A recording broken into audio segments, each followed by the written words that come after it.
good, that's how we forget the lows. Solo con los míos, homie, yo no puedo pretender. Tengo una clica, mi familia que atender. ¿Contra quién? Homie, solo dime contra quién. So, ¿cuándo fue con 100 kilograms? So, what's up, guys from El Bordo? This is our third episode in English, I believe. My good friend Tommy G. Thank you for Thank you, coming brother. through, man. Always good looking out. No, you're the man. So I'm happy to be here with you and excited to be on your show. Nah, man. I mean, I've been checking out your channel, and you've been growing like crazy, man. I've been watching all the stuff you've been doing. I have a great team behind me. We've gotten into some really interesting ideas, and now we're working on some ideas in San Diego. Really? Yeah. And it's gonna be interesting too. What you were shooting today is very interesting for Yes. people. The one episode that really just caught my whole attention, just because it's been all over the news, is the Israel one. Yeah. Which I don't know if we're gonna get shadow banned just because I already said in the first minute, but They can't stop us from talking about it. The dam has burst. We should be able to talk about what's happening in the world, what a country is doing, and have an open conversation about it without fear of being shadow banned. have you seen that shadow ban hit you? You know, it's hard to know for sure if you're being shadow banned. We had a suspicion that for a few weeks afterwards that we were, because everything we put out afterwards was 10 out of 10, 9 out of 10, which in the YouTube rankings means it's, the last 10 videos before, this is the worst performing video. That happened weeks in a row after we posted that video, but now we're back in it. So part of me just wonders if it's part of the cycle, and part of me wonders, were we a little bit shadow banned? It's hard to say. Yeah, it's crazy. No, aquí están. Sí. Sí, pero por eso está el peluche. Good? Audio-wise? Yeah. So what do you think? What's one of the most craziest stuff you found out that maybe it started like, maybe you've seen it like as a conspiracy, but then as you dug into it, you were like, oh my God, this is more real than. Here's the thing. Once you see dozens and dozens and dozens of videos go across your feed of atrocities happening to a certain group of people, you can't help but wonder what the hell is going on. And then when you look at your tax dollars are contributing towards it. And are there atrocities everywhere? Like, there's so many places, Sudan, Myanmar. There's bad things happening all over the world. Gaza is not the only one, but the fact that we're so much in bed with Israel in this, and it feels like even questioning it, you get thrown out terms. I've been called anti-Semitic by IDF soldiers just for saying, is this a little bit of a high civilian casualty rate?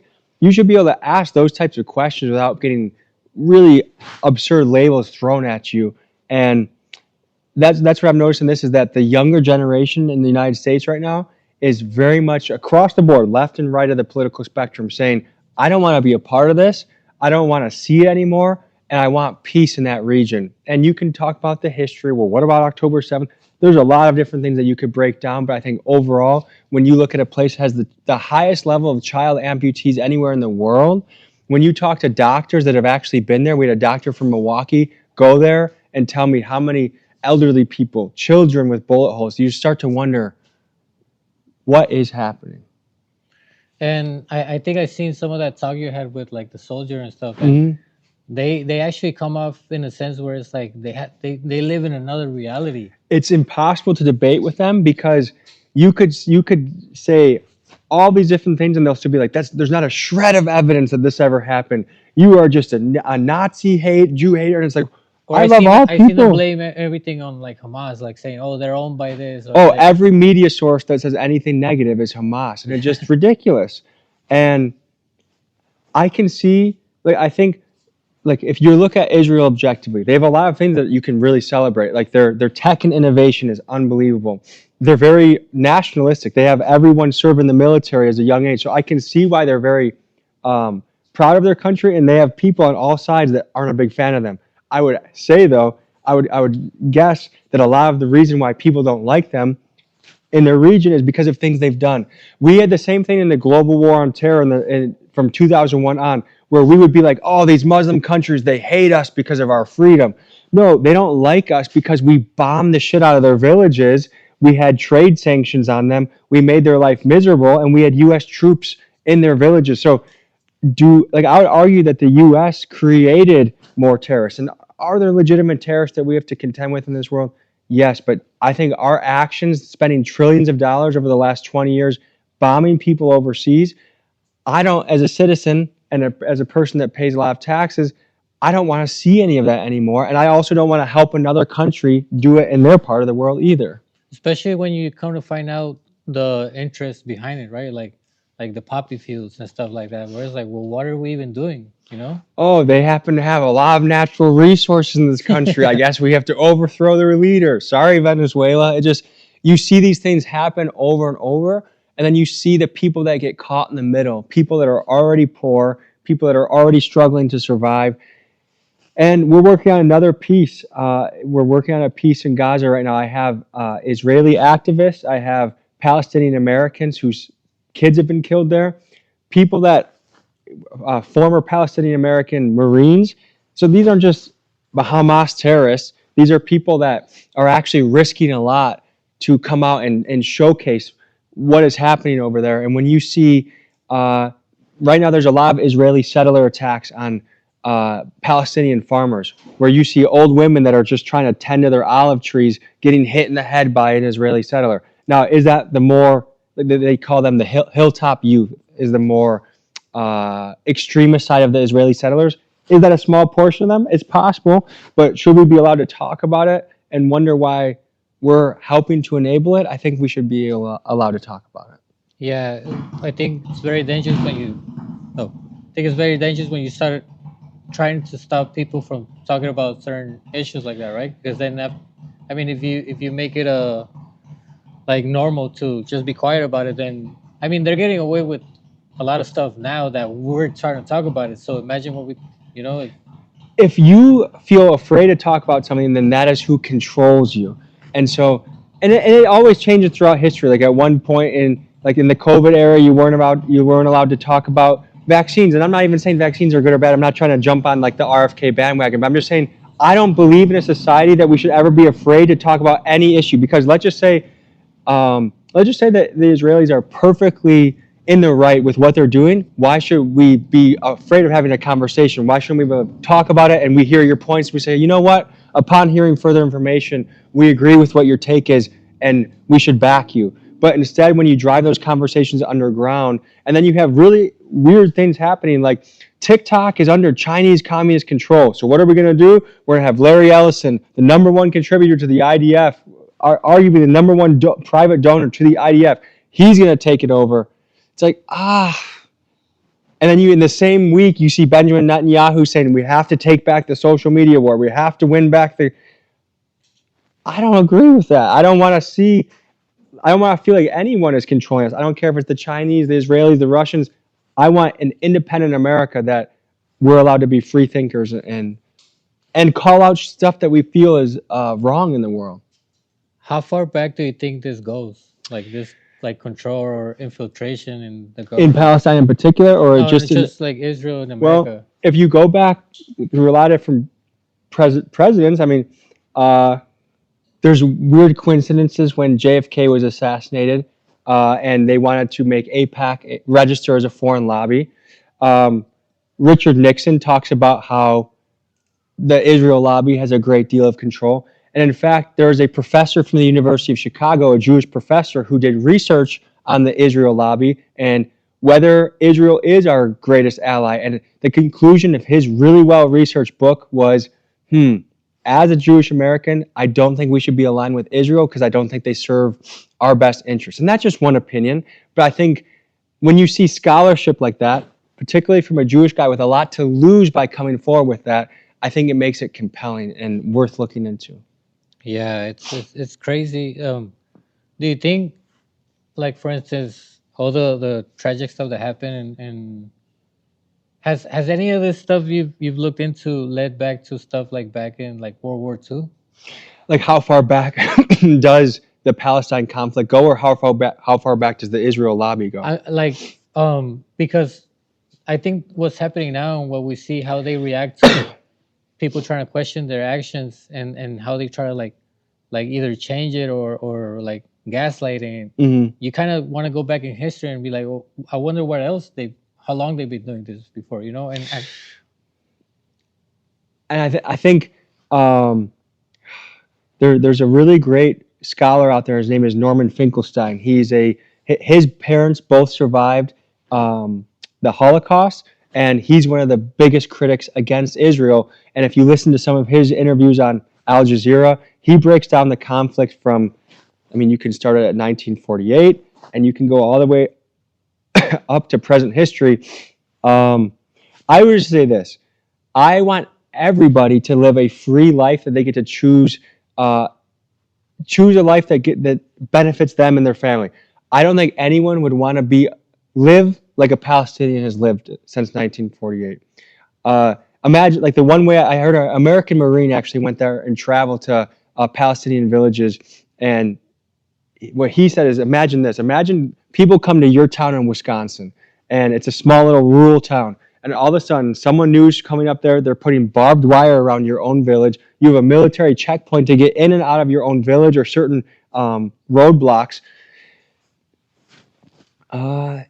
It wouldn't be something that I don't think anyone would want to stand for. And I wouldn't want that. Like, the thing I would tell this IDF soldier is, if this was happening to you or your people, I would be saying the same thing. It's not, I don't care. Like, to me, Israel and Palestine, like, I don't have a horse in the race. Mm-hmm. But once you start to look at what's happening, and you look at the just repeated atrocities, little kids carrying a bucket, blown up, hospital getting bombed live on camera, the Nasser Hospital, one of the last functioning hospitals in Gaza, getting blown up twice on live camera.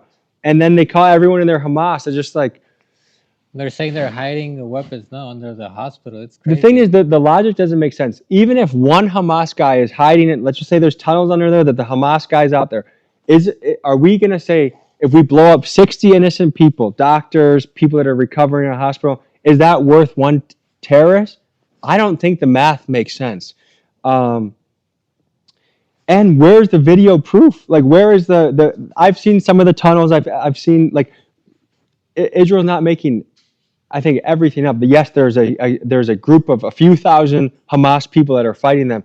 My question would be this: what creates a terrorist? And usually the conditions are, when you're up against such hopeless odds, that's when you start doing things. Because if you're up against a dragon and you're a little mouse, you do everything you can to try and pierce that armor. And I'm not excusing everything that's happened, because there's plenty of innocent Israelis that have died, and that is totally wrong. And those people and their families matter just as much as the Palestinians that are innocent die too. That's where I think this isn't a one side or the other. This is, look at the overall humanity and say, how can this improve?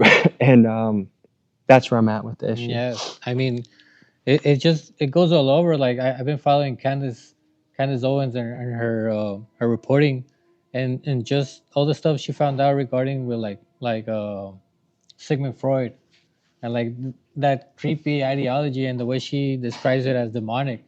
It's almost as, I mean, I'm not the most religious guy, but it almost seems like that's the right word for it, right? I think if you are the one bombing mosques and Christian churches, I mean, even the Pope came out and said, "Why did you guys bomb the last Catholic church in Gaza?" When the Pope is calling you out, I feel like you've crossed a line.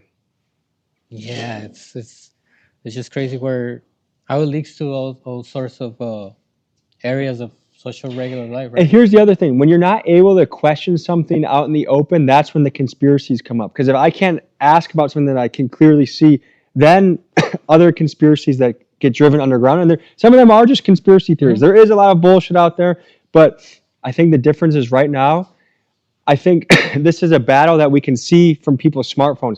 I think if we would have had smartphone footage from Vietnam or Afghanistan, I think we would be saying the same things we are now. It just so happens, unfortunately for the Israelis right now, that this is one of the first conflicts that is getting uploaded straight to TikTok, straight to Instagram. So things that military forces would have gotten away with for most of history, it's on camera now, and people don't like it. Even back then, without all the cell phones, that's how like the hippie movement started and all that. Just because people were tired of, they couldn't even see it as much as we can, like with the phones, but they were still aware of what was happening, and it's always created these movements of people trying to tell like the government to stop. But this is where the conspiracy is like, it leads to like the millionaires or the billionaires control the world, right? Because I mean, you could have the whole world telling them to stop, but if a few guys don't want to, like, it's just gonna keep going, right? I want to say two things to this. One is I think it's important to remember people are not their government. So people could be mad at the United States when we were bombing Afghanistan or Iraq, but that doesn't represent the will of the American people. And it's possible that the average Israeli person is not a fan of Benjamin Netanyahu. I think he actually is wildly unpopular amongst a lot of people there.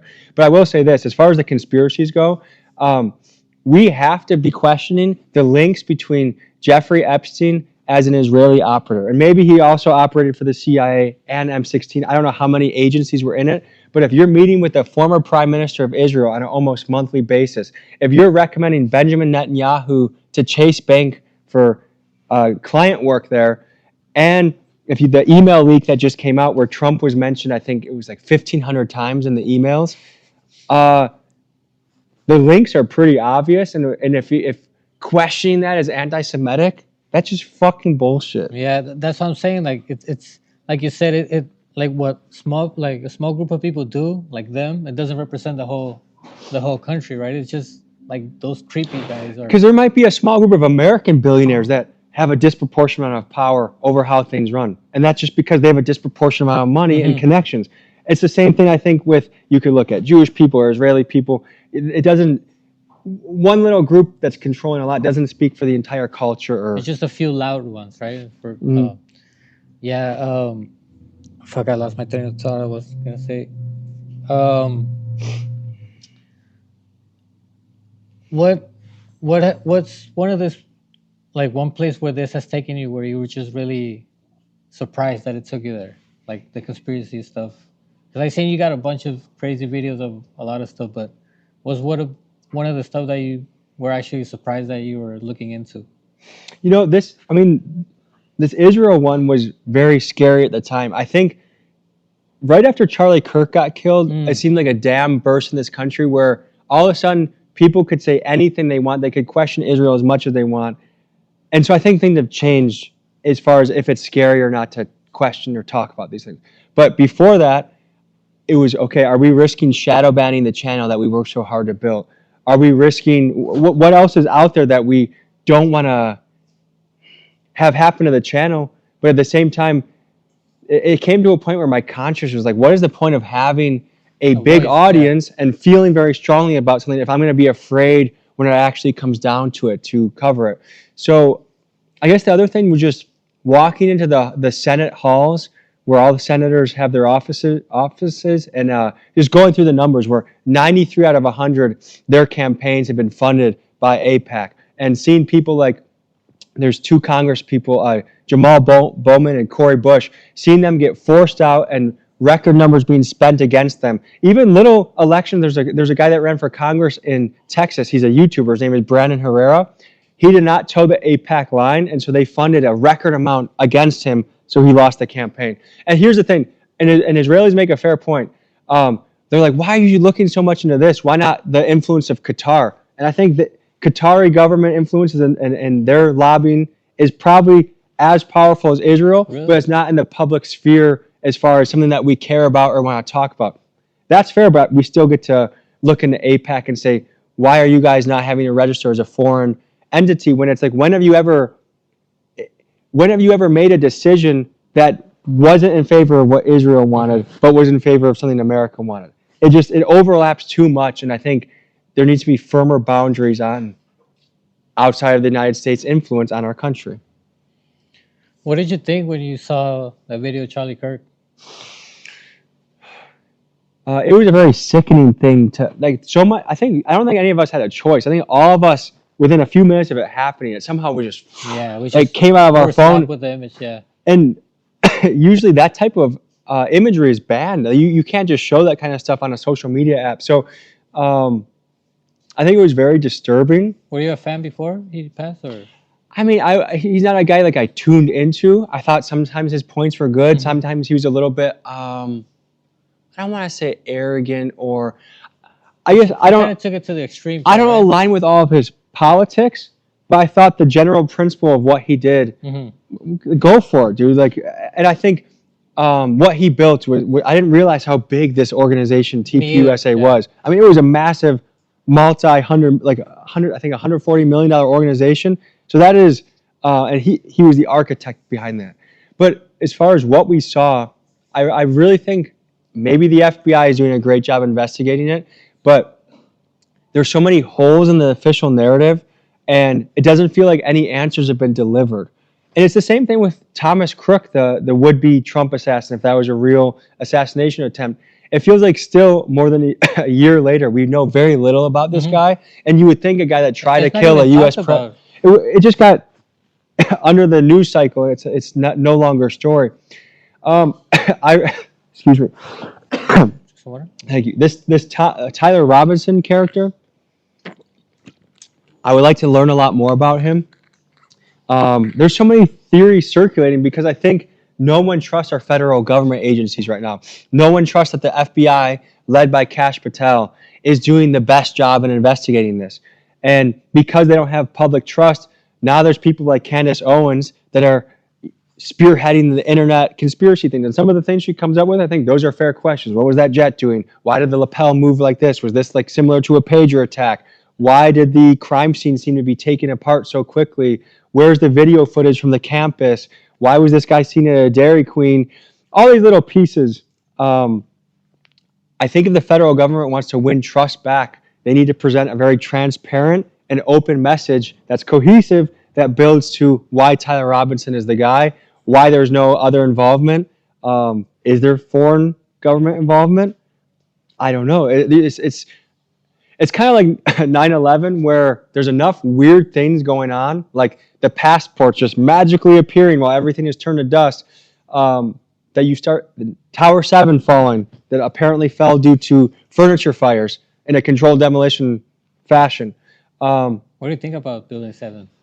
I think it's another unanswered question of the equation, and I don't think you're crazy for wondering, what is that? I don't think there's enough to say, like, oh, it was the Egyptians, it was the Israelis, it was this person, that person, but I think there's enough to say, I don't trust the government narrative of this, and therefore, I'm going to consult the more conspiracy side, because at least I feel like they're digging into it. Yeah, they're the only ones trying to get the dirt off of the truth, right? Mm-hmm. Yeah. So, you follow Candace? Here and there, excuse me. Here and there, when Charlie Kirk first died, I think I was tuning in and seeing what she had to say. I guess I just don't have enough time to keep up with everything that's happening. There's a friend I have that is in that circle. His name is Ian Carroll. He was in the Israel and Epstein video. So I'm going to catch up with him in a week and a half, and I want to learn everything that he's uncovered with the Epstein emails and with the Charlie Kirk assassination, just to see where the leads are hot. But I'm glad that the internet has kind of this, I guess you would call it a hive mind, where there's thousands of people, millions of people, and hey, I just saw this detail over here, and I'm going to send it over. It's just cool to see the people come together and at least try and piece together what's going on. I kind of see it how like we always see from the perspective of the government and the cameras and everything, like, oh, they're trying to keep an eye on us, but the same way we can keep an eye on everything now. You know, it's privacy is a total illusion with the level of cameras out there.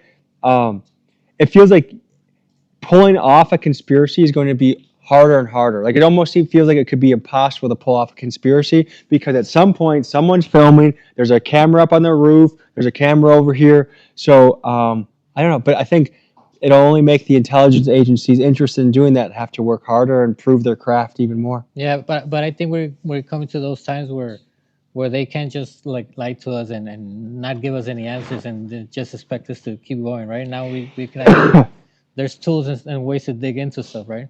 And they've just lost a lot of public trust. There used to be an age in media where Walter Cronkite would come on, he would say what happened, and we'd say, we believe it, and you keep the day moving. Now it's like, I don't know.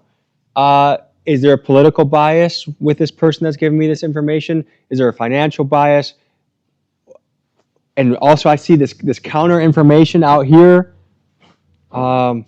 But it's a cool time to be alive, because there's always something interesting happening, and there's someone on the trail to figure it out. I think anyone can be a citizen journalist and try and figure out something and bring truth to the rest of us. And I think that's pretty cool. Well, how do you see like this whole political battle?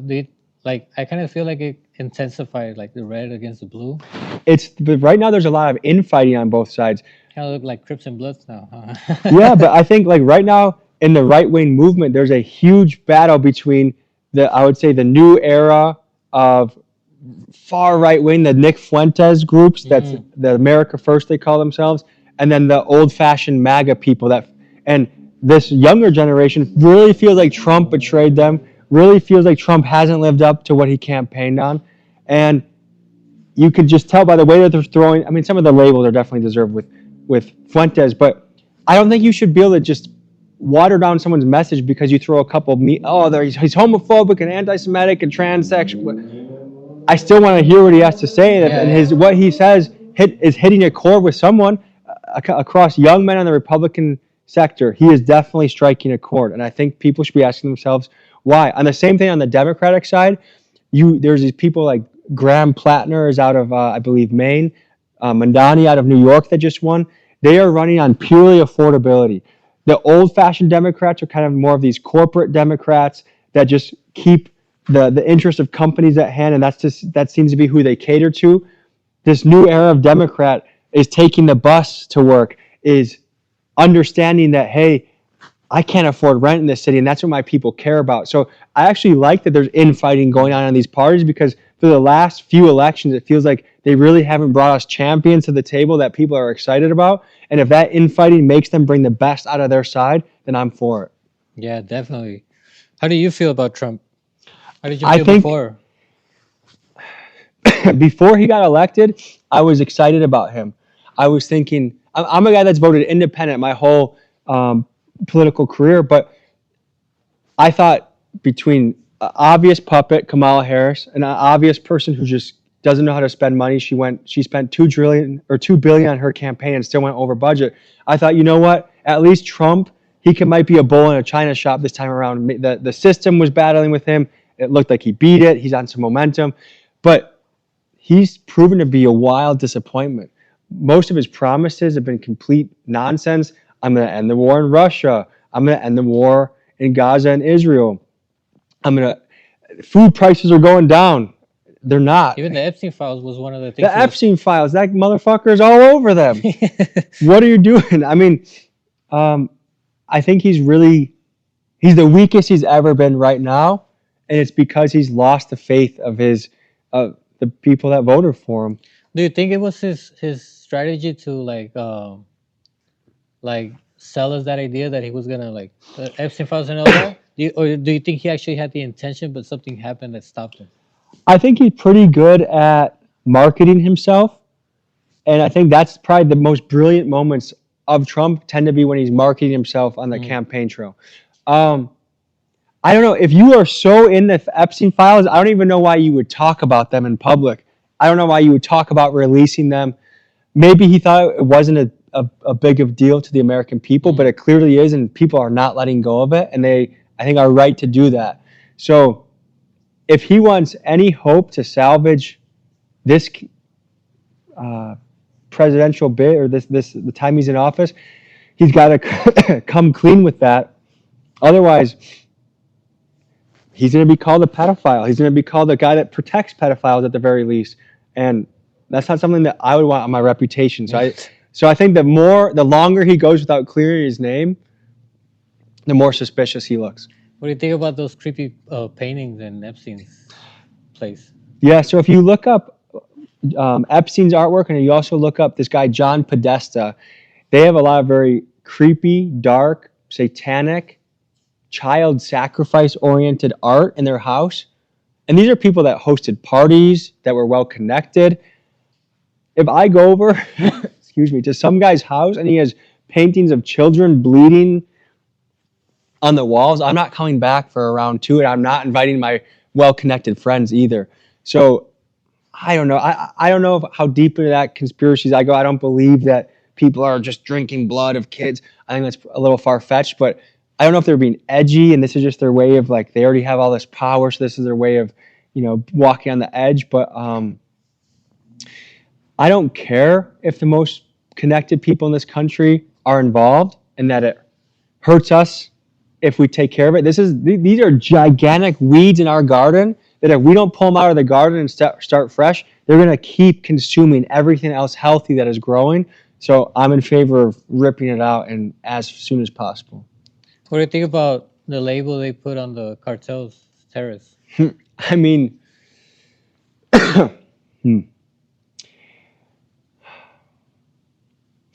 think it's interesting that they're targeting Venezuela right now. Mm-hmm. I don't know if the president of Venezuela is the kingpin they're making him out to be. I think they want regime change in there.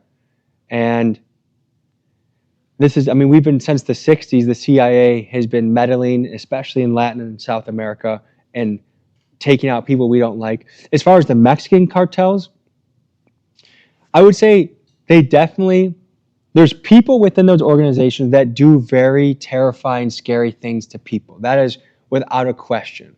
But if we're trying to gear up to go in there and invade, I think we really have to question that strategy. One, Mexico should be one of our greatest allies. They're our trade partners. They help occupy both sides of the ocean with us, and they have wonderful people. So I would be hesitant to go in there and start a really big conflict that might turn into another Afghanistan. If you want to equate the cartels to the Taliban, it did not go well for us to stay in there for 20 years, and we spent trillions of dollars on something that has not produced fruits.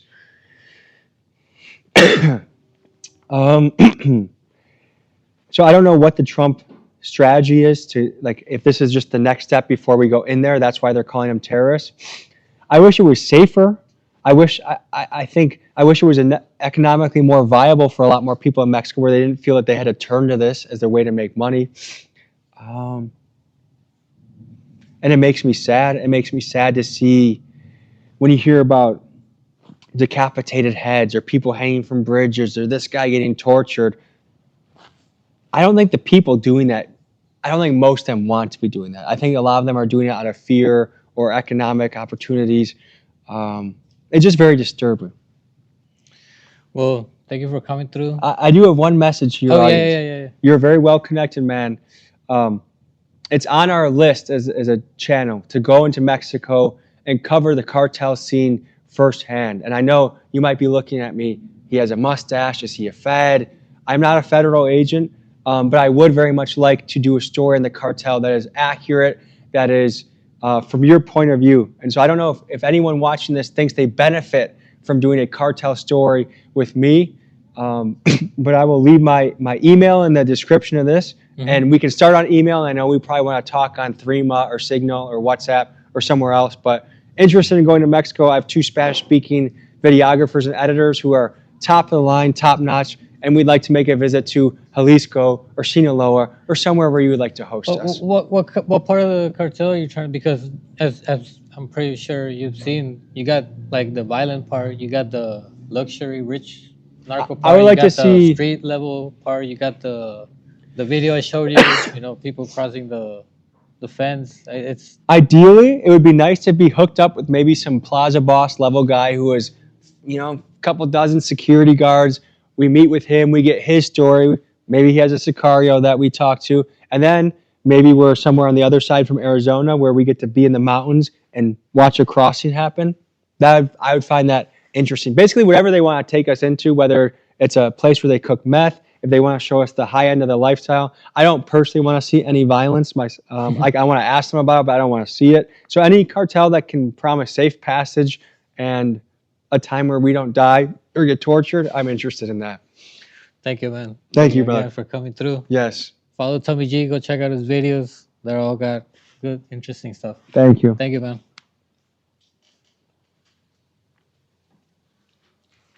That was a nice talk. Sorry about that cough.